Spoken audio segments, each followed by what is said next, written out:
Now, here's your hosts, the League Dad, Kevin, Mitchell, and Alistair.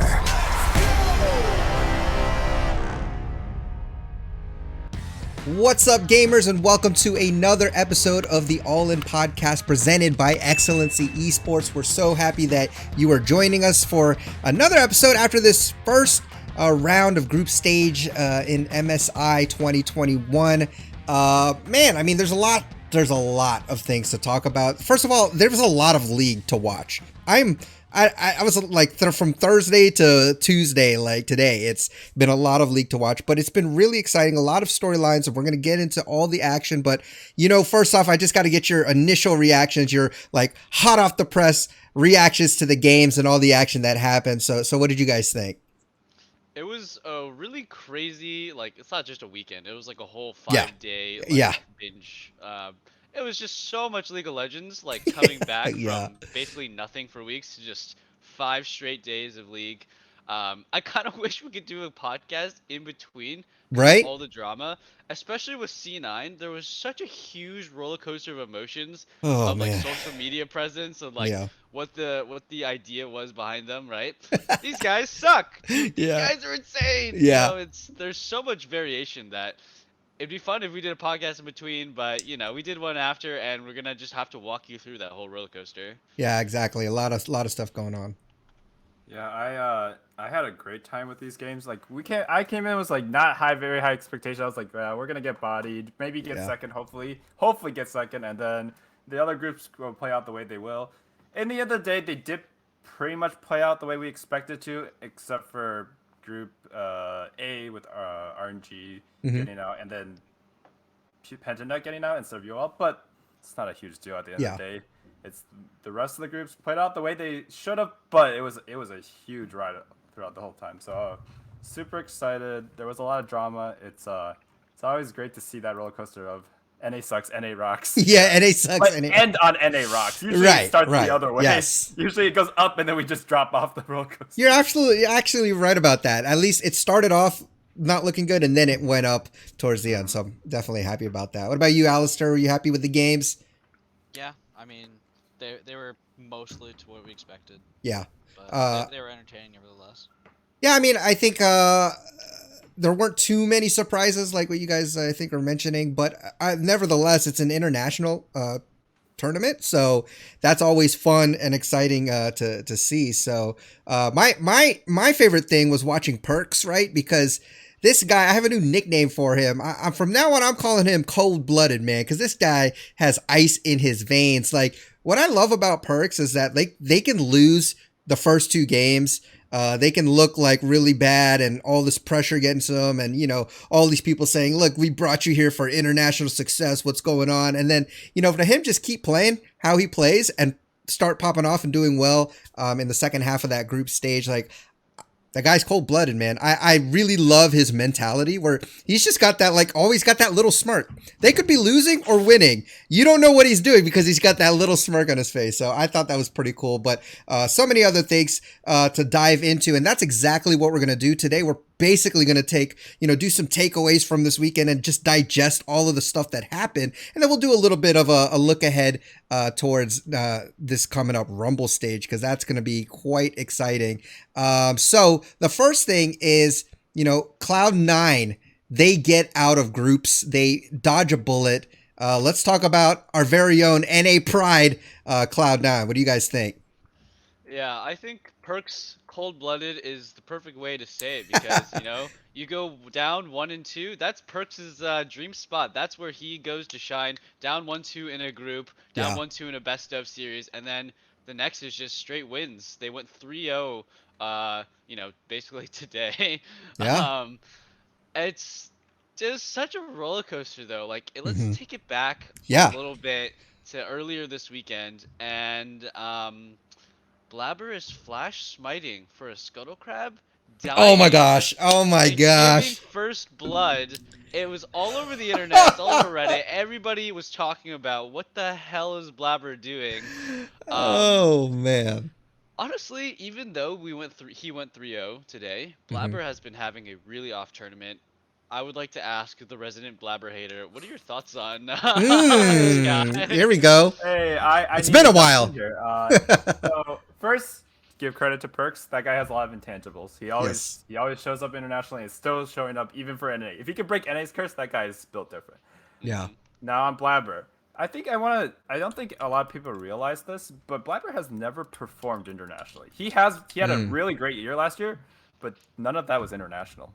So that's I true. think a lot of people are like, oh yeah, he's got veteran experience now. He's like got all these great showings at like big pressure games, but every time he shows up internationally, he loses like a whole division worth of elo in his Hmm. brain. Because like, not only did he have that Nidalee infamous play, he also had another play later on today, Morgana, where he smites the crab when he totally doesn't need to, Yeah. gets revealed and just dies, burning his flash for no reason as well, and getting his whole team to waste time to try to save him. Hmm. He I cannot believe they went 3-0 with him playing like that. Beating the fact that they could beat Damwon Gaming, uh, with him playing like that is kind of ridiculous if you think about it. And it's actually exciting because Yeah. if he can get it together during the Rumble stage, then we have a good chance. Like, let's not pick weak early game characters. Let's just pick safe or strong early game, and I think we can Hmm. really stabilize and show up. Yeah. Alistair, were you I mean I thought that Sven and Vulcan were a pretty consistent point from C9, kind of a nice, stable, consistently playing well. What did you think of their bot lane? I would agree. I think they're consistent, and I Yeah. mean we've been saying this for a while now. I mean NA bot lanes, we can tend to keep up with international Hmm. competition for the most part. I'm not saying we're NA bot lanes could play in a Korean team or anything or a Chinese team, but they do well enough to not run it Hmm. every game. And Zen Vulcan did that very well. Topside kind of had some issues Yeah. on occasion, but I wanted to it ask is you a what it is. question, and this is from the game. Me and Alistair were watching the first game that they played against Damwon together, and I believe Sven was playing Varus, but he built Prowler's Claw, I think is what he built, and we were kind of looking at that like, what's going on? So is that a thing, or because I know at the time you were like, what's happening? So I guess Yeah, no, that's the move, I huh? thought about it. Yeah. Essentially what it is, Prowler's Claw, it just has the best base stats of any Ah. lethality item. It has the most AD, most ability haste, and most lethality, and it gives 5 lethality per legendary item as its mythic passive. Okay. So it actually is a good item. Yeah, we So were it's not looking at just that first. Like, stats. yeah. Okay. But also, you can actually just you're in a 1v1, you just click him, you Yeah, assassinate him, yeah. put Varus into melee range, That's true. that could be a thing. Yeah, Um, Probably not, but it'd be probably really not. funny. Would I've be funny to actually, watch. I mean, you can also use it to minions too. I've Mhm. actually seen like a Jin with the Wow. Prowler's Claw, Yeah, and he used it to juke me. He dashed away. I was like, oh my god, this guy. yeah. So there's some little niche uses for that item. It's pretty funny. That's great. Yeah, I mean, I think like so we talked about perks, we talked about blabber a little bit, but one guy who really impressed me was Fudge. I think we all knew he was getting better. We all knew that by the end of the spring split, he was definitely a top laner. But I was really wondering how he was going to perform against international teams, specifically Khan. Like who is a longtime player, and he's been plenty of international tournaments, and even in their game, second game. I mean, on Lee Sin, Fudge was popping off, and he's never been a strong laner, but it just felt like in all the games, he did have a couple of rough ones in the beginning, but it seems like a lot of times he can kind of do what C9 needs him to do, and he can do them fairly well. He may not be the best, but he always seems to have an impact. Talk about Fudge a little bit and how you think he's progressed, and what do you think is in store for him in the future? Yeah, we've been talking about Fudge basically for this entire year, up Yeah. until the lock-in tournament, right? Fudge was looking really shaky all the way back in the lock-in tournament, but then he had that one game. Remember that Aurelia game where he just Mm-hmm. dumpstered Alfari, That right? was awesome. Ever, Yeah. ever since that moment, it's been like, okay, well, Fudge definitely has it in him to bring out some crazy performances, some Mm-hmm. carry performances. And that's kind of what happened against Damwon on that Lee Sin game, right? He had the most kills, he had a ton of mid-game pressure, right? He didn't int early. He lost some plates. He got chunked out. He went down a little bit in CS, but he followed up on ganks, right? He had good setups. And then you started carrying the mid and late game with a really strong champion, Yeah. right? He was just super tanky. He was making plays, getting kicks, getting a lot of damage in, jumping around on Lee Sin. I just think it's so funny we live in a world where top lane Lee Sin is one of the best top laners out there. Yeah. Right? It's so weird. Yeah. Right? You got Renekton, Gnar, and then it's probably just Lee Sin is the next best I one. know. Which is so funny. Yep. Fudge is inconsistent though. Alistair alluded to it earlier. Some of the earlier games, like day one and earlier this week, were really sketchy from the top side. He was kind of missing some stuff on Sion ultis, or not really there where he's supposed to be, dying to ganks, or maybe he shouldn't have been chunked from a gank. All these sorts of things that come with a rookie top laner. But I have high hopes. Yeah, for sure. Yeah. I think Fudge is like another line of, he's not an NA talent because he's from OC, but he's another line of NA young talent that we're hiring and like putting on stage. Yes. Kind of like Tactical, where you'll see them make the big game winning plays, but you also see like a couple occasional like game losing plays as well. Like they aren't afraid on the national stage. They don't have like that history of, we just get beat up by the Korean team or the Chinese team or the EU team all our life. So we're just going to be scared and not play our usual level. I think he played above his usual level internationally, which is impressive. To what Mitch did say though, round robin 1, he pretty much single-handedly lost them that Damwon game. That GP play where he was just randomly peeking to river for no objective, for no control, and then getting caught and then destabilizing the game. Like, look at how C9 handled a 6K deficit this game, but they had a stable top laner versus that game where they were actually ahead and they lost their lead and then lost the game. Yeah, it's actually really top lane is super important in this meta. And to Fudge's credit, like he just straight gapped Khan in that second game. I think Khan, this isn't going to be a long rant because it's honestly so free. Like Khan just has never performed internationally. He's been on so many very big name teams, like Longzhu and now Damwon. He was on FPX last year. They didn't make Worlds. He's been on so many top tier teams, and every time he shows up internationally, he's just not that good. Like he has a few good games for sure, like some really killer Jace games at MSI or something like that. But this time around, we basically could call him NA Jace, and no one would question you. He was down 3-0 to Fudge, and he got solo killed. And there was the lead, but he was throwing that. This guy is not playing very good League of Legends. So I think Damwon's definitely weak. The takeaway is Damwon's a lot weaker than the one we saw last year. Absolutely. I don't know if that makes them vulnerable, though, in the big picture when it matters. But Damwon, Khan was inting. Showmaker inted a Baron buff away after they had Baron, and they had a huge momentum swing. And C9 was like, hey, look, a free kill. And then C9 took that and just ran with it. So honestly, amongst their bot lane, Beryl was inting. Mid lane was inting and top lane's inting. I only can't fault Kennen and Ghost as much during all these games. Yeah. Kind of weird. Yeah, I mean, Alistair, do you have anything to say about Fudge, or we good to move into because Kevin, you already alluded to Damwon here. But Alistair, do you have anything on Fudge real quick? No, not really. Okay. Yeah, because, I mean, I think it's good that we transition, because we have to talk about Damwon, because this is, the number 1 or number 2 team that everybody's expecting to win this tournament, and definitely a noticeable downgrade not having Nuguri or Naguri, however you say it, in the top lane. And Khan has shown that, wow, that is a weak point for them. But man, you got to give credit to like Canyon and Showmaker. They had some good plays. Like Showmaker did have some int moments, but I'm just thinking of that, some of those games where he was playing Sylas. Like his Sylas is so freaking good. And there are many times where I don't think they even, hang in as long as they do without his play. And Canyon, I was reading a post where this dude hit number 1 in EU solo queue.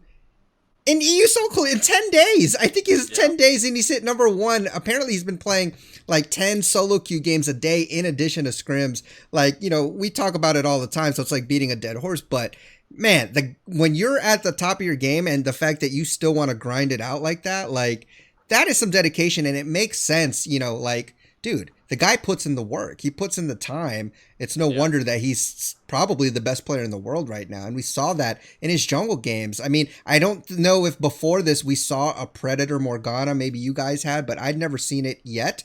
In the jungle. First of all, Morgana jungle was new anyways, but to see him go Predator with it was pretty fun. Like a month and a half ago. Maybe, but this was before I think she was buffed, Giga buffed. Maybe but not. we still seen it. We saw it before the buff, so technically we could have seen it. But I mean, it wasn't it wasn't like presence play though. It wasn't like 100% present. Back in the day. Was the move normally, and like also to be fair, take a little steam out of Canyon hype. He has a Riot boosted MMR account. Mm-hmm. Right? I was going to mention that. It's much easier to get rank 1 when you just get one of those accounts. Hey, but to be fair to him, he's probably getting target inted by like half of EU West. Yeah, yes, we've seen that. And people complained about that. When you have Giga boosted MMR, it doesn't really matter as much as it would if you had regular MMR. Yes, this is true. This is true. That's but no one true. else with the Giga boost MMR who's being invited to this tournament has made it to first. No. So I'm not arguing that. I mean, amongst his peers, Kenyon's probably the best player in the world, but he's playing jungle and solo queue with an MMR boosted account when he's just better than everyone. So it's gonna happen pretty quick. He is better than everyone. But again, gonna skate right up there. Look, man, I mean, it's like number one is no easy task anyways, and the fact that the sheer amount of games he's putting in addition to everyone else scrimming and stuff. It's impressive, and so I think he does deserve a lot of credit for their play. I will say, it's not his meta. I think it's a lot harder. You can be a really powerful champion in the jungle. Udyr, Morgana, Rumble, or Diana, Lee Sin, really, really powerful champions. But you're not gonna carry the game like you were last year at Worlds with like Graves, Nidalee, Kindred, even Lee Sin there too. It's a lot harder for you to like actually 1v9 a game, and you can kind of tell like how when Damwon has to rely on Showmaker or Khan or their bot lane on Barrel for engages, that these games are a lot closer. Like they're almost losing to DFM twice. They lost to C9. They had a fairly close game against IW, was it? So it's definitely showing that like when it's not just a hyper jungle meta, Damwon is not as strong. It's not nearly as strong as they were earlier this year or last year. So Canyon best player for sure, but I'm a little worried for Damwon, right? Like RNG, they got a lot of other things going on. Their top laner and Xiaohu's way better than Khan. Khan kind of sucks, not gonna lie. I don't know if I would even take Khan over Fudge at this point. Like they're both so coin flippy and like inconsistent that it's like you put one or the other, take off nameplates. I don't even know who it is. Yeah, that's fair. I think that's a good point. So I do think Ghost is playing really, really well. Barrel has had really hit or miss engages. Showmaker has had a lot of great plays, but a couple of his plays through the game against Cloud9 that they should have won, right? I remember specifically his Silas flash onto Victor into 3 people. Okay, that was it. That was so it. I was like, what is he doing? You just like got Baron, you got a huge gold advantage. Just walk away, man. Don't give away your shutdown, right? Don't lose tempo. Don't lose your Baron buff. Yeah. So I don't know, maybe Damwon's having some happy games, but I'm sure we're going to talk about it more. Well, we did say that, there's no competition for them in Korea, right? So we were wondering if this would be kind of a, hindrance for them. I did hear on the analyst desk, I forget when it was, maybe it was today, but they were saying that I believe they did kind of the same thing in Worlds where they kind of started off slow, a little bit shaky, and then as the tournament went on, they leveled up. Do you think that's something that could happen again? Yeah. Okay, so it's probably I mean, and if you compare them to, we're talking about RNG, Damwon probably in the finals, right? Like RNG's had the much easier group. So perhaps it's, they're a little bit weaker, but also maybe... We're NA fans, League Dad. We're Come on. Poke holes in Damwon and that's right. Let's go C9. Look, as soon as C9 won, what did I say? I said this in the episode last week. I went into Discord and I was just typing out. I was like, we won MSI. I don't care what happens. I don't care what the rest of the tournament says. We won. We won. Like, in my opinion, we won. But, I mean, before we move on, do you want to dive into that game a little bit? I know it was probably for us as NA fans, our hypest moment of the tournament so far. C9 beating the world champs. I mean, not exactly 100% the same roster, but still thought it was pretty good. I mean, thoughts on that real quick before we, move on? Sure. We've already talked about it briefly a little bit. Yeah. But definitely something I do want to shout out to is, we already talked about Fudge, his crazy performance. We already talked about how Showmaker kind of ran it. Yeah. Khan was pretty irrelevant in the top lane. But Vulcan is definitely something I wanted to highlight. Yes. For sure. His engages were insane. Especially, I think there was a game-turning fight at the Dragon. Yep.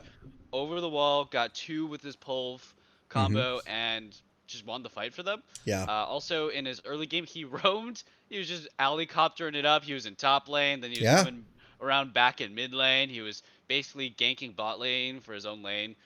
So really crazy stuff there. I want to toss it to Alistair, though.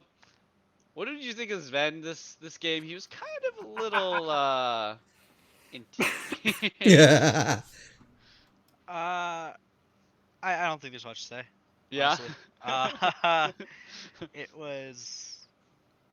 Who was he playing this game? I don't remember. Tristana. Yeah. Yeah. Yeah. Yeah. A little bit of Malphite cosplay in there, a little bit. That's it's It's really hard with Tristana because you'll see the dichotomy of Tristana. You'll see that Tristana gets really fed, and then they'll do that and make it look good, and they'll make it work, and you'll say, "Oh, this guy's insane," and then you'll see Malphite who just dies. yeah. There's such a divide between the two where like you can look at a play, it's like, oh, this might actually be really. Oh, never mind, he's dead. What is this guy doing? He's an idiot. Yeah. Kinda. It happens. It happens. It just looks like that afterwards. Yeah. But to be fair, I mean, he didn't tilt, right? He still showed up in team fights. He still jumped around. But, good on him. He played well in the first couple of days, right? Yeah. He played well enough. Yeah, he played well enough. There you go. And he was probably one of the more consistent players on his team for this entire tournament, basically. Yeah. So yeah. But I think what you said about Vulcan roaming, I mean, even the casters were saying that, this is something that Vulcan typically does, roam around with Blabber, try to set up plays elsewhere. And for some reason in the earlier parts of the groups, they weren't really doing that. So it seemed like they kind of returned back to their normal style of playing. Maybe some of the nerves wore off, and it is also kind of hard to roam around with your jungler when your jungler is flashing. And dying. Yeah, that's 100% true. So yeah. Yeah, you don't have any scuttle vision. You're down in XP and farm in the jungle. You don't want to roam as support. I'm not gonna lie, I've been there, right? It's like I don't really want to. I'm just gonna die, like if I go roam. So yeah. Okay. Yeah. Kevin, do you have anything on the game before we move on? I would say that you should definitely give MVP to Vulcan for a lot of this. Like, I think Sven was one of the best performers in the first 3 games, but that was along with Vulcan. Like, they were getting just random kills in lanes against Barrel and Ghost, and also against just some of the teams in the group. I will say that just for this game in general, like, yes, this was an easier group for Damwon or whatever, a harder group stage. Yeah. But at the same time, or play-in stage, whatever they call it now. Yeah. But at the same time, Damwon struggled against the weaker teams in their group, while RNG pretty much took them to school every game. Yeah. They literally just played clown picks, or they just just messed around and made Fiesta games go up to 60 kills. Like, Damwon was looking mortal against Infinity Esports. Yeah. I think maybe a quarter of the viewers or half of the viewers probably didn't know where Infinity Esports was from. Yeah. So, like, it was announced a couple times during MSI. I already forgot. Yeah. Latin America, LLA. There you go. Yeah, see? Then another NA team, I guess. Yep. Taking the DFM to town. Basically. Not DFM, Damwon to town. I do think we should give a shout out to DFM, by the way. They are. Let's do that. Let's talk about them. Cinderella story of this, almost Cinderella story of this tournament. Yeah, that's the second takeaway we have is that, DFM are legitimate contenders, I think, in international competition. In fact, they beat C9, which everybody thought that was an upset. They had 2 really close games against Damwon. I was looking at their performances, and as far as top lane, Hanabi was he was the highest rated top laner among the minor regions, minus, I'm sorry, I'm getting the names mixed up. Do you mean Evie? Yeah, Evie. Yeah. Sorry. So Evie, that's what I meant. Only Hanabi outranks him is what I meant, among minor region teams. So yeah, Evie, played really well. And the craziest thing is, which I didn't even know until like a few days ago, is that their support player Kazu, he's not even their real support. He's their coach. He's subbed in. So I mean, talk about DFM a little bit, because I definitely think they're going to be making some noise in Worlds. I'm gonna be honest. When DFM beat C9 and Blabber flash smited for that crab and the game was just over, I was like, screw it, man. I'm a Japanese fan. Let's go DFM. Let's go. Sucks. Like, what the hell was that, Blabber? I was so ready to jump ship. Like, DFM is the underdog too, right? DFM is a massive underdog. They're from a really bad region historically. Like LJL, from what I know, they don't have a lot of investment. They don't have a lot of money. I think their players are college students, right? They're kind of just doing this on the side. It's like, imagine being a college student doing a part-time hobby and beating a game where they're literally getting paid millions of dollars. Yeah. They beat Perks. 11 million is his main job. And they're just like, yeah, I just play League on the side. You know? I'm in heavy League Excellency. Right. Quick. Like, I thought it was so cool. It's such an amazing story, and as happy as I am that C9 made it, right? I would have been really hyped. I would have been a DFM fan all the way through the Rumble stage if they made it. Yeah. Because how can you not, right? Right. They don't have their full roster. Like, man, that's so hype. And they're an aggressive team. They move fast. They play fast. They're not afraid to make plays. Like, literally all 5 of their players are playmakers. Like, it's just exciting. It's just, they played the meta too. They didn't have terrible drafts or anything by that means. So shout out to DFM. I want to see more of this team. I want to see more of Japan. Yeah, to give DFM a little credit, I think a lot of their league is just like almost semi-pro. DFM is the only team in that league, as far as I know, that has 5 players. Their main roster has 5 players in Korean Challenger. So those guys are legit, and that's why they usually show up. It's either them or Rampage or V3, but most of the time it's been DFM showing up for LJL. This year they changed out their mid laner, added a Korean mid laner, and they got way better. Yeah, and absolutely. Honestly, if Kazu wasn't there, I'm kind of scared. Like there very likely would have been at least a tiebreaker.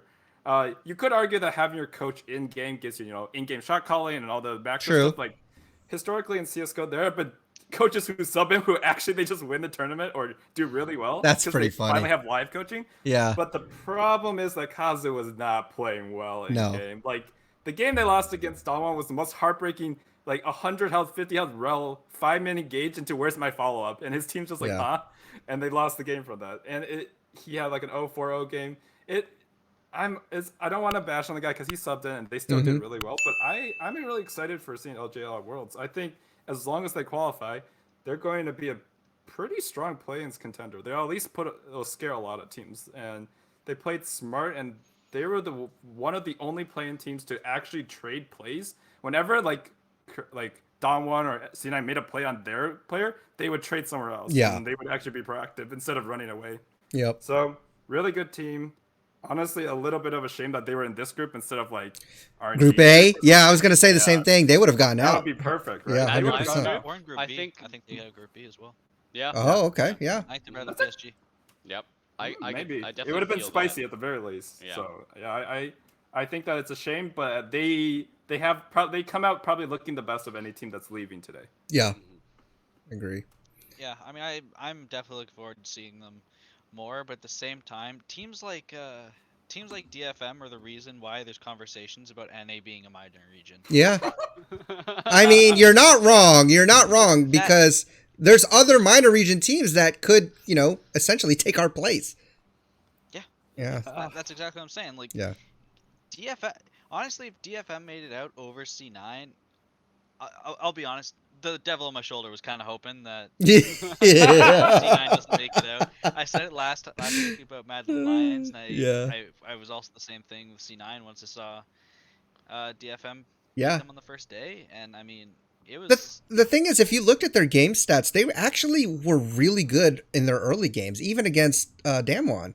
Now, Damwon typically plays a little bit slower than, some of the Chinese teams, but still, they just couldn't close out some of their games. They couldn't take advantage of their leads, and some of their late game, macro was just not on the same level. But you could see how they're figuring out the game, and it's really coming together. So I'm excited to see what they continue to do in Worlds if they make it. Hopefully they do. All right, so next is Mad Lions. Started off shaky, but they finished strong. They do get first out of Group B. What are your thoughts on the LEC champ? I wouldn't say they started off shaky. I would say that they started every game really well and ended shaky every Okay, game. yeah. It's like they were clearly the best team in their group Mm-hmm. and better than every team they beat, and they still lost a game. But they would get really ahead in the early game. They would outlane. They would, have nice jungle ganks. They would counter jungle. They would get early turrets, early Rift Heralds, and they would have a couple of happy team fights. Let's just start Yeah. Baron 5v5, only up 3k. Oh, we got wiped. Whoops. Whoopsies. Oh, we're gonna get caught in the river again. Oh, we got wiped again. All right, let's try and focus up and win the game. It's like, Oopsies. yeah, it's like when you're playing flex and like you're just having a good time and you're very clear Yeah. the best, and you're like, wait, we might lose this, guys. I want my LP. Can we like finish this game off? Yeah. And I think it's like, we give Damwon the benefit of the doubt that we think they're gonna improve. I think I want to do the same for Mad Lions as well. Is Mhm. that they got super head. They knew they got super head. They know they're better than the enemy team. They just had a little fun. Had a Yeah. little G2. Some happy accidents, as Bob. Would Happy say. accidents. I love it, Bob. I love Bob. So I think Mad Lions is really good. I think Armut is pretty interesting that he was able to play the Lee Sin. I wasn't sure about him. El Yoya also. He's a Yes. complete brand new rookie. Mm-hmm. Just started. He did not pull a shadow by any means at all. Yeah.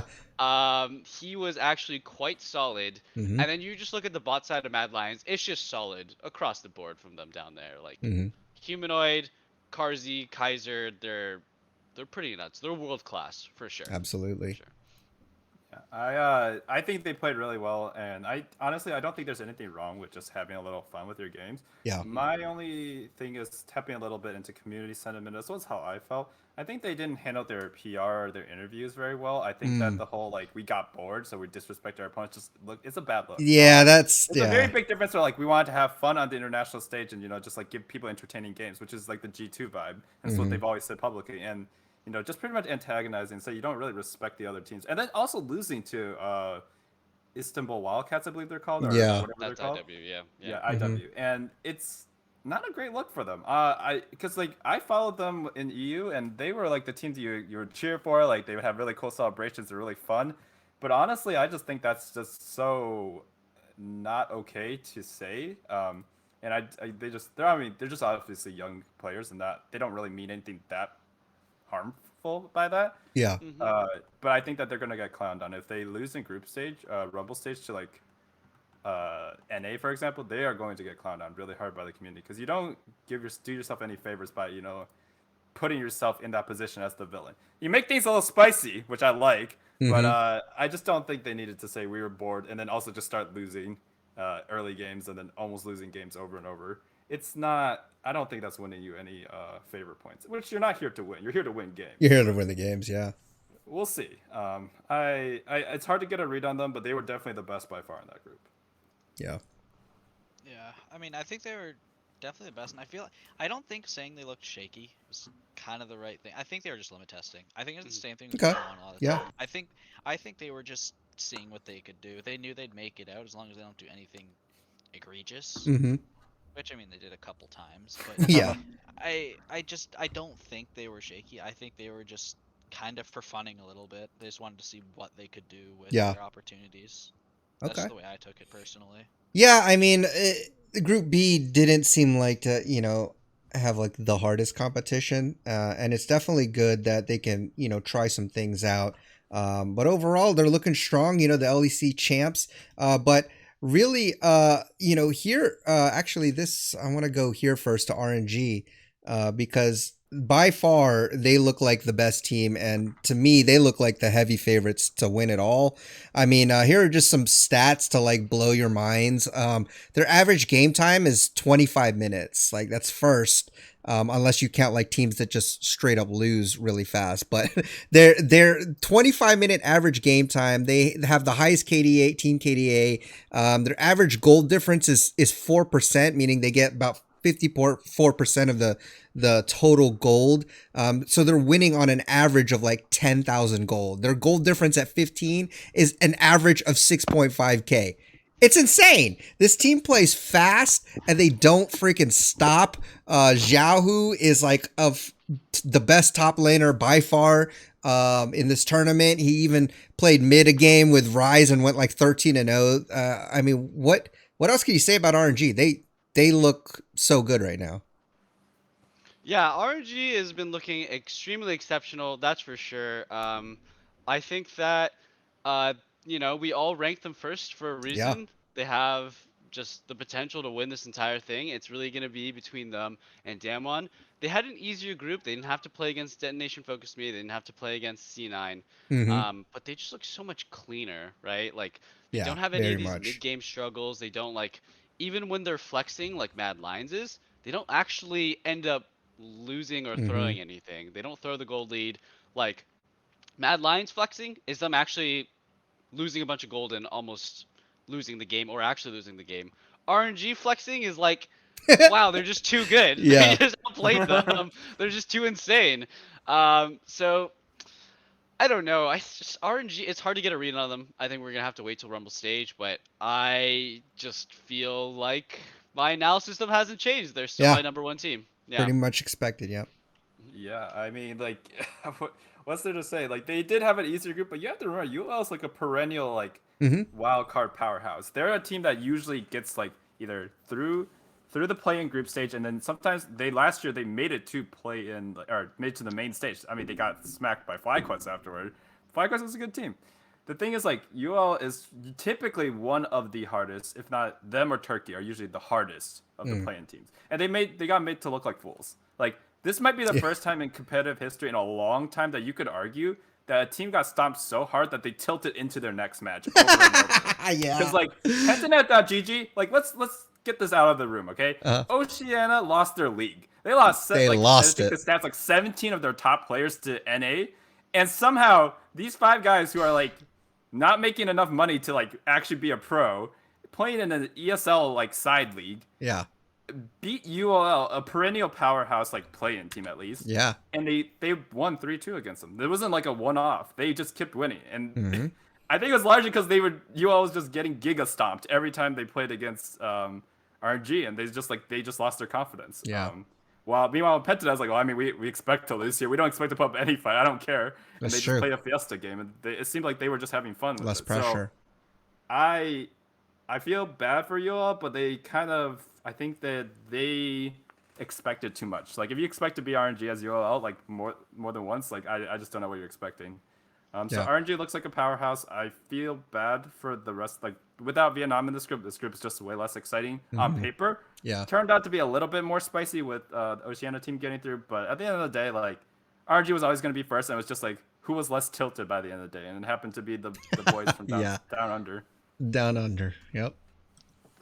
Yeah, I mean, we all put RNG first for a Yeah. reason. I mean, in regards to UOL, I'm pretty sure we all put UOL as second. So I mean, Yeah. good for we got upset, quote unquote. Pentanet, whatever. Yeah. Yeah. However you pronounce it. I don't really have much to say. I think it was really interesting watching these two teams go back and forth for Yeah. me. I think it was very entertaining. Absolutely.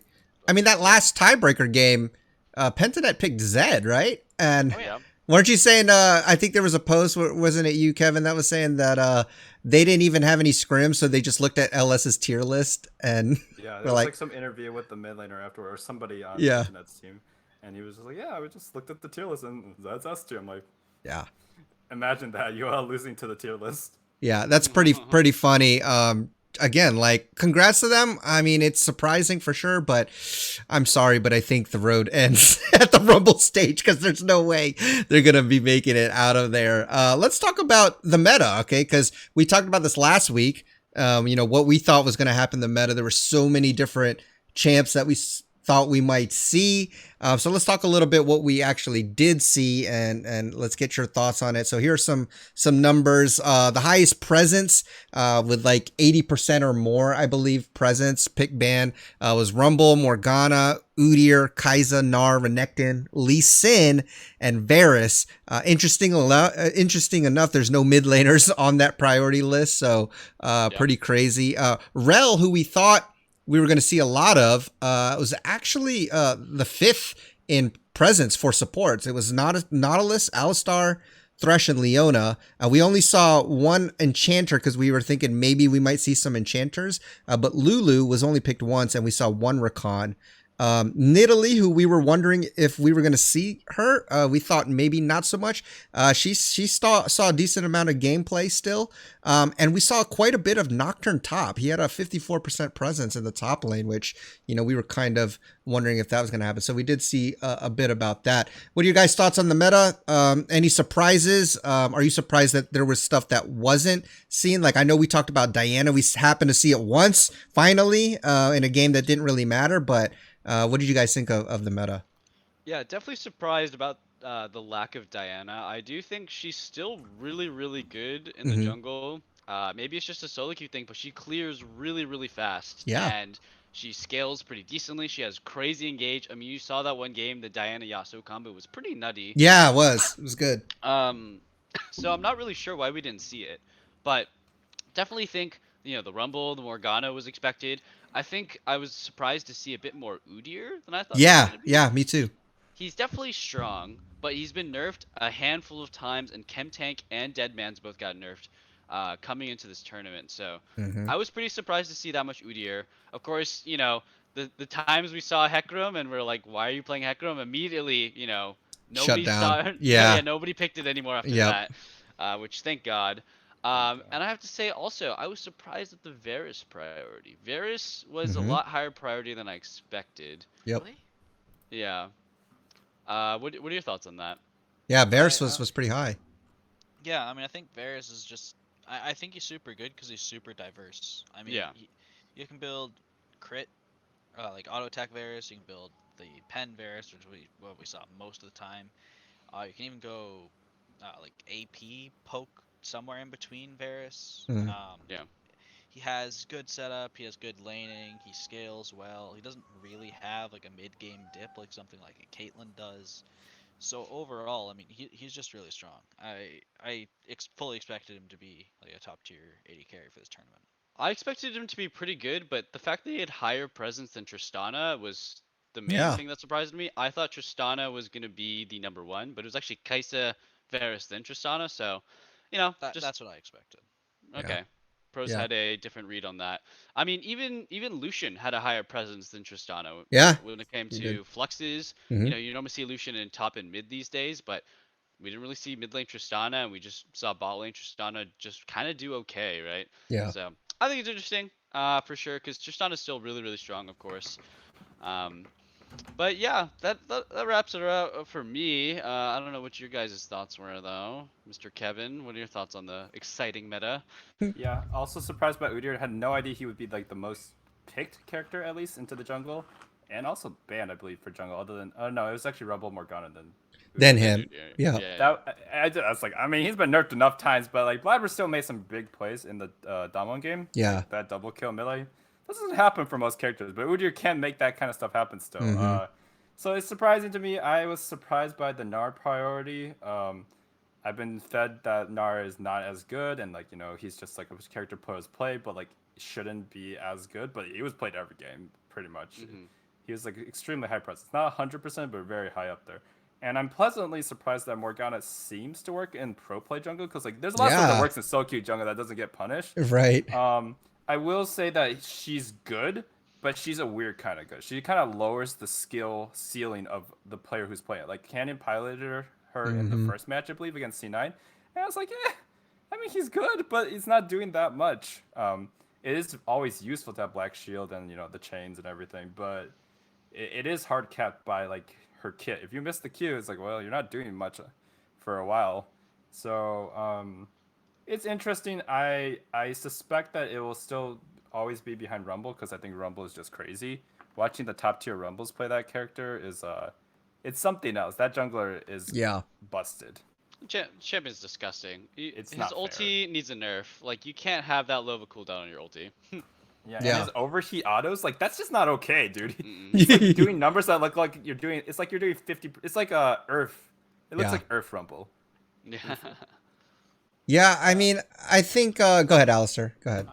I was gonna say, I think we haven't seen all we're gonna see. I think we're still gonna have a lot of new unique picks once we get into Rumble and the playoffs, like the semis and finals. Yep. Just because I think it was super standard, and I think it was super. There was definitely a feeling out process because there was a huge change in the game. Every time the jungle gets changed, it shifts the entire game. Yep. Just because of It's true. how that role is. Yep. So I think we're still gonna see. I think we're gonna see more Kog'Maw for sure. I still think we're gonna see Udyr. I get he got nerfed a lot, but the champ just doesn't have much counterplay still. Yeah. He's still just. He had like a 60-something% win rate, so even with that high presence, he's still winning. Maybe it's just because I'm an AD carry player, but like that champion is just so. It's annoying. Unfair. Mm-hmm.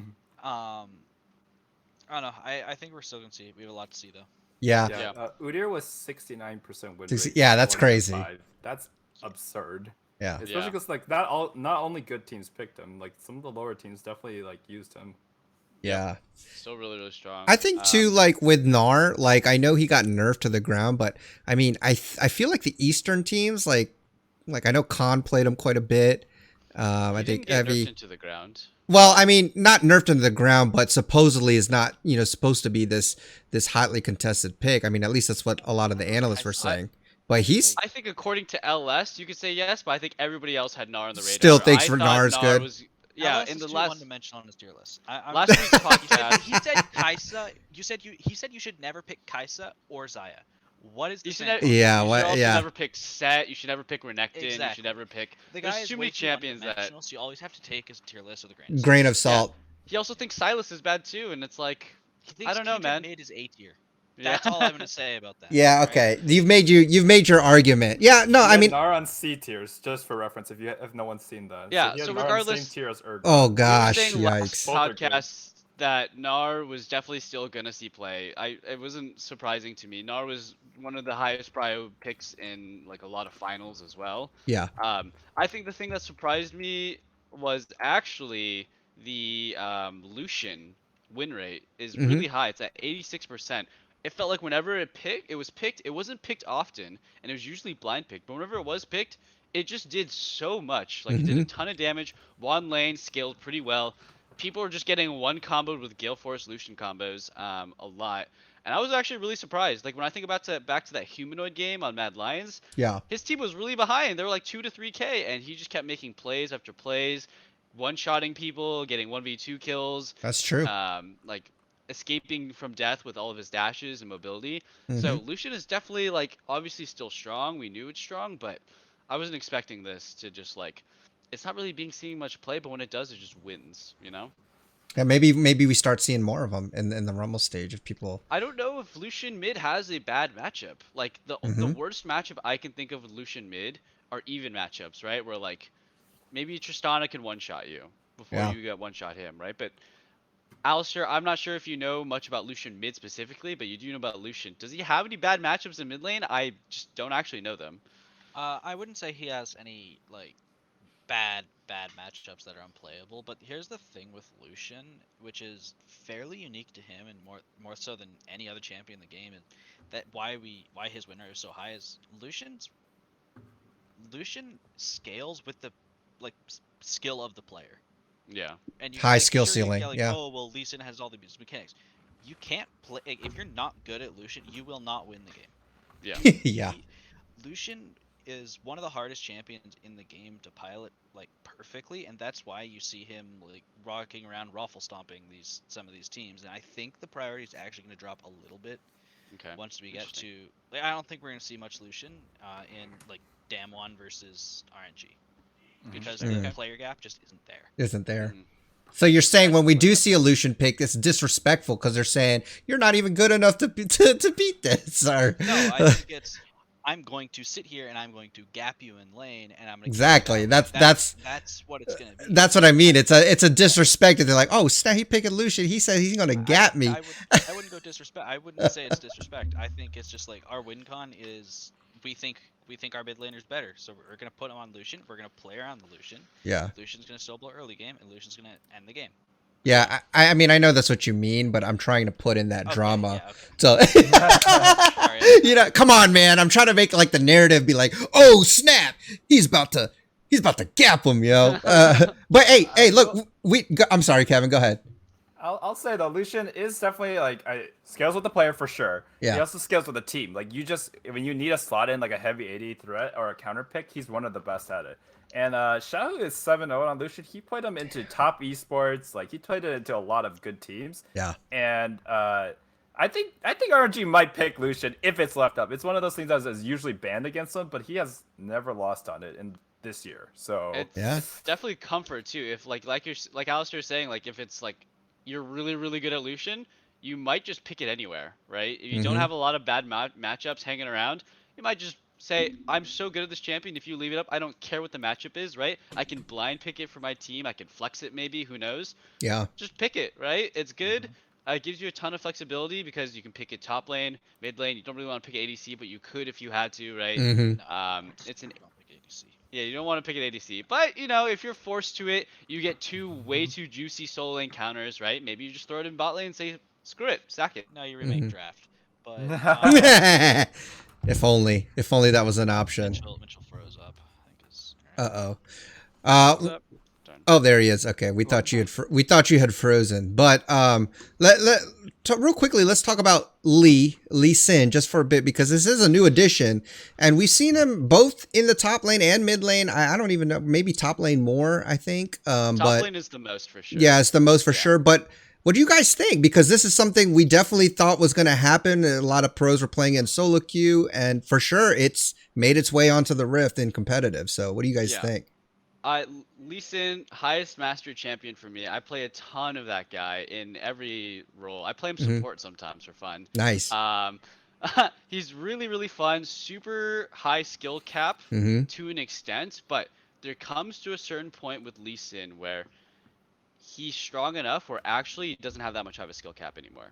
I think when he's bad, you have to be really, really good at him to make him work. And he's still a really good champion. But when he's this good, you're kind of an uninteractive champion in lane. Like you max WE and you just get free poke against melee matchups and you just sustain and you say, I'm just gonna whittle you down CS and you'll never be able to knock me out of lane. I don't have mana problems. I have infinite sustain. And once you know a couple of his combos, right? Once you can insect, once you can ward hop kick, once you can RQQ, right? These combos aren't that hard for pro players on 0 ping. You got all you need when you're this strong, right? The items are good. Gore Drinker, Eclipse, Sterix, Ravenous Hydra, whatever you're going. Yeah, right? You're right. He's just at that break point where he's just a good enough champion where you're seeing people who aren't really that good. Like, you know, Arma, he could play decently well, but he very clearly wasn't a Lee Sin main, right? I think if you bring Shadow back in, he's going to smurf on Lee Sin way harder than he ever did. Yeah. Fudge, he played really, really well, but you could tell, like, he's doing the basic Lee Sin combos. He's not actually, like, a Lee Sin prodigy by any means. And yeah. It sucks that Lee Sin is not as good in the jungle. You really want him to max E, put a couple points in W, and harass in lane. Where when you do Q max in jungle, he's just actually not as good. So we're not going to see Canyon play Lee Sin that much unless it's like an emergency flex. He's still really good, still really fun. I'm kind of sad though that he's so strong that I can kind of tell his skill ceiling has definitely dropped. Like the level of play on Lee Sin is like. So how busted is he? Is he so busted that even someone like me could play him? Are we on that level yet? Not that busted yet. Is that okay? Busted. I was about to end. 10 games in. If you put 10 games in straight, All right. I would say you could probably play him at a decent enough level to feel comfortable in rank. And you know what? That I'm means not gonna say go in first time Lee Sin top lane in your rank games because I don't contain elo terrorism. But you put some games on it and start feeling comfortable. I actually take it as a compliment that Alistair only thought 10 games for me. Like, if he would have said it's like 40 he's games, just and super strong right now. yeah, doesn't, yeah, You don't. All you need to do is just Iron Spike either wave and then harass them. yeah, it's true. Yeah. It's not that hard. Okay. And then you W One away, thing then I- you lifesteal. Yeah. Go ahead. Yeah. One thing I want to bring up about Lee Sin is very interesting that I noticed is that Damwon has never played him in this tournament. They just Ooh. they banned it half the time, and they just never they refused to fix it. Interesting. That is interesting. Khan can't play it? Is that what we're saying? Is that what we're hearing? I don't know, honestly. That's kind of what it sounds like. But Khan's pretty like he's known to be a mechanical player. Yes, but So this maybe he didn't think this was a good pick, and they read the meta wrong. apparently this past, I didn't watch a lot of it, but from what I hear is that during the season he played a lot of Scion. Yeah. His best games were on like not playmaker. Yeah, not make playmaker. Yeah. Okay. Oof. All right. Well, Naguri when you need him, man. yeah, exactly. I would Yeah. love to see. Imagine Naguri that. Top. Oh my That guy would gosh. Smurf. That guy would The last smurf on thing I everybody. want to say about Lee Sin is you could tell who was practicing it. Mm. Yeah. Like as a team. I'm not saying individually because obviously you could tell all the soul laners who were playing it were Yeah. Lee Sin won tricks in a past life or something like Mm-hmm. that. But Yeah. you could tell what teams have been playing with it in scrims. Right. Right. Yeah. Playing around I it. definitely think so too. You have to push the tempo. You have to roam around with him. You also have to gank with him, right? He's actually Mhm. the gank setup for your jungler, which is really funny. Yeah, it is pretty funny. Yeah. Okay. Cool. Well, yeah, a lot of stuff to talk about in the meta. Let's go ahead and move on to the last couple of points. First one is just, I wanted to get you guys, what was your favorite game? Like, was it C9 beating Damwon? Because, you know, NA, hello. Number 2, was it Damwon coming back and beating DFM? Because that game was close. Or was it it was in the beginning of the group stage, the Wildcats versus Pain Gaming, the Fiesta, where there was like kills level 1, and Pain Gaming actually comes back at the end, even though they were getting stomped early game. Or was there something else? What are you saying, Mitchell? Alistair. It was the third one. It's not even close. Third one? Okay, That was the best Fiesta? game of groups. the Fiesta. 100% the best game. Dude, level 1 bot lane action? I mean, 100%, it's not even close. okay. Damwon beating, C9 beating Damwon. I already predicted them to. I predicted them to go 1 and 3 with Damwon. Uh-huh. Or 1 and 2 or whatever it was. Yeah. DFM and Damwon. Sure, that was a good game, but you could kind of. Even through the mid game when they were still winning, there was a lot of times you're looking at it's like they're gonna throw this. You felt it. You could feel it. But then you're watching the Wildcats and Pain game, and you're saying, I have no idea. That what's was about to just happen pure to fun. Pain. Yeah, that was just pure fun. Mitchell, what were you saying? Number 3 too? I thought I saw you hold up a 3. No, I was just wondering what that meant. Oh. Yeah, I was like, 3. I mean, that game was really exciting. There were a lot of really exciting games. Yeah. I did actually really like Humanoid's Lucian in the mid lane. That was an Okay, exciting game that to was watch good. Mad Lions. Mm-hmm. But I do think I am gonna go the basic route and just say when Cloud9 beat Damwon, because I was so ready to jump off the train. I was like, they're not making it out of groups. Yeah. It's just we're NA. It's not happening. Like, you know, you want to hope NA. Nice try, buddy. We're not making it out of groups. Yeah, I was thank just ready goodness. for it. I was expecting it. I was expecting them to lose the game against Damwon, maybe win against DFM, and then lose the tiebreaker to them. Right? Yeah. Like that's what I was kind of expecting. Yeah. And then they go 3-0, and I was like, oh, thank goodness. So definitely was really impressed. I was just excited to see Fudge and Vulcan pop off. Right? Absolutely, yeah. That was fun. They're young players, and Vulcan especially is North American blood. You know, Heck get them yeah. in there. You know, Blabber. Maybe next year. Oh man, that's funny. Kevin, what you got? For me, it would have been the DFM game if they had won. It made me feel the most emotions during this turn. I was like actually yelling, yeah. and I was like, "Geez, what the heck?" Yeah. But it is the C9 game for me as well. I strongly did not expect C9 to win at down 6K plus gold. Yeah. And at that point in the game, they looked like they were scrapping, but I was like, oh man, it's done. Like they have a better comp, but I just don't think they can close it out. They're probably gonna And then Vulcan came in like out of nowhere, out of like top blue side jungle, and like flanked them. I was like, "You're not the jungler. How are you here? You don't Yeah. even have turrets up there." And then Fudge played some insane fights, like literally dragging Zven and Blabber on his back in some of those fights, like some absurd fighting. Like there was this one fight near their mid turret where he kicks them, does everything perfectly to save a fight that they were down a person on, and then Zen just flashes the wall and gives himself away. Yeah, and that it's an was even funny. trade. And I was like, really? Really? This is what we're gonna lose, huh? Yeah. But I just think it's super exciting because it looked like both teams were trying. They might not have like shown their best picks because this match didn't matter as much for Damwon. Yeah. But both teams were definitely trying. It looked like Damwon was trying pretty hard to not lose that. Other than the end, so not 100% Damwon, but it's been a long time since an NA team has really just like took it to a top Korean team. Like TL beat Damwon in group stage once in 2019, but that was not full power Damwon. That was like Yeah. the quarterfinals lose to G2 Damwon, right? Yeah. Last year's Damwon was scary, dude. Like Yeah. very few teams took even one game off of them, other than I think was it G2 and Suning took one apiece. Yeah, that was shooting. I think did G2 take? Yeah, the G2 took one. They took yeah, one yeah, game. Yeah. Yeah. It's like we just pretty much clowned our first week, and we finally have an NA 3-0 second week, which CNI has done before. Historically, they have done it before. They're the only NA team that does the 3-0 second week thing, but doing it against against Damwon, big props. So Yeah. that was my favorite game, mostly because of the storyline. Yep. If that Fiesta game that we mentioned, like option one, if that was between teams I cared a little bit more about, it would have meant more to me. That's the thing. Like they literally could not win the number one spot in my mind because of the teams they were, unfortunately. Yeah, I think there are best games in different kind of categories. Like for fun, Fiesta, like holy crap, there's a lot of action. Who the heck is gonna win this? Definitely the Wildcats versus Pain Gaming one. The second one with DK coming back and beating DFM, but still in that really close matter. Like it was tough because I'm like, is Damwon just that good that they can be so far behind and still pull it out to the end? Like, is their macro that good, or is DFM just collapsing? It was a lot of stuff. Like it's just such a big, what was that, Alcer? DFM into the game. Yeah, let's be real. DFM into that game. We could have stepped into the rift at that map state at that last minute, and we would have won the game. Okay, I'm sorry. That was actually unlosable. It was actually unlosable. 3 naked inhibs with Baron and Elder in a minute. All you have to do is not flash in and then flash in after the guy flashed in. Okay? Dang, that's bad. Okay.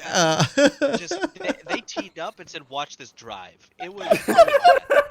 Oh man, that's so bad. Okay. Cheering for them, and I just watched Udyr flash under inhib tower while they're trying to take the inhib tower. Stopped hitting it to flash in 1v4 and int, and then Ralph flashes in and kills herself too. Yeah. And then everyone tanked. They tanked like 6,000 damage from a Victor all just walking through oh it man, Steel flashed in, and I was like, come on. But I do agree. Like I do agree that I think the C9 Damwon, as far as like the most like quality two teams, like both trying, close type of game. I thought that was most meaningful. Let's say that. Call it quality. Okay, there we go. Okay. Showmakers, Ven, Omega Lol, Khan, but definitely the most meaningful game because neither team played perfectly at all. All right. So last thing I really want to mention just quickly before we wrap it up, is that now that we're in the Rumble stage, I know last week we said definitely the 4 majors are going to make it into the knockout stages. Are you guys still adamant about that? We know that Pentanet obviously is very unlikely they're going to make it. But for that last spot, I mean, do you think PSG Talon has a chance? Like, could they compete with Cloud9 or Mad Lions? So I think PSG Talon could definitely. I mean, they had some close-ish games against Mad Lions as well, and they had some really clean games against the other opponents in their group. Yep. Like really, really clean, like just absolute destruction games. Yep. PSG Talon, they improve a little bit. Maybe they get some spicy picks. Maybe they get a better meta read. They could definitely knock out Cloud9. They could definitely knock out Cloud9. I would not be surprised. Cloud9 had a couple of bad games. Like, let's say they play really, really well against RNG, Mad Lions, and Damwon, but they just barely don't win the game, right? And they just have 1 or 2 bad days against the other smaller teams. Like, it's not out of the realm of possibility to see PSG Talon take the spot over Cloud9. I don't think that's a ridiculous thing for me to say. Yeah. Okay. I think that PSG is probably the one that's going to compete. Honestly, I'd be happy if Pentanet gets one win. It's they did really well to get to this stage, but like everyone here is basically like RNG ish or at least RNG light. Like Yeah. there's not gonna be a UOL tilting here. Mhm. I say that now. Maybe Alice's Steelers will win. I don't know. Yeah. But I do think PSG actually looks good. They didn't have a great, like, they didn't win either matchup against Mad Lions. Nor would I say it was that close, but they did look competitive and they look like a competent team. They have a lot of the stuff going for them. Some people, I think UOL was, no, not UOL. One of the teams was saying that Unified or it was worse than Doggo, their sub. But I don't know. Maybe that's just someone like being like, hey, I'm salty that these guys got through. So they had a better sub or something. Yeah. I do think that it's still, regardless of all that though, I do think it's still Mad, C9, RNG, Damwon. They should get through. Not in that order, but like they should get through. Yeah. Okay. All right. I agree. It's still going to be the 4 major regions, but I am also with Mitchell that I would not be majorly surprised at all if PSG knocks out Cloud9. The only reason I say, okay, honestly, if we were going by this week's games, I would put PSG over Cloud9. Yeah. Wow. Okay. Yeah. I would. Wow, all right. Both 4 and but 2. I'm just going to give mainly Blabber the benefit of the doubt because I don't believe he's going to play as bad as he did. I agree. I think it heavily relies on how Blabber comes out. Exactly. Because I think the rest of them are fine.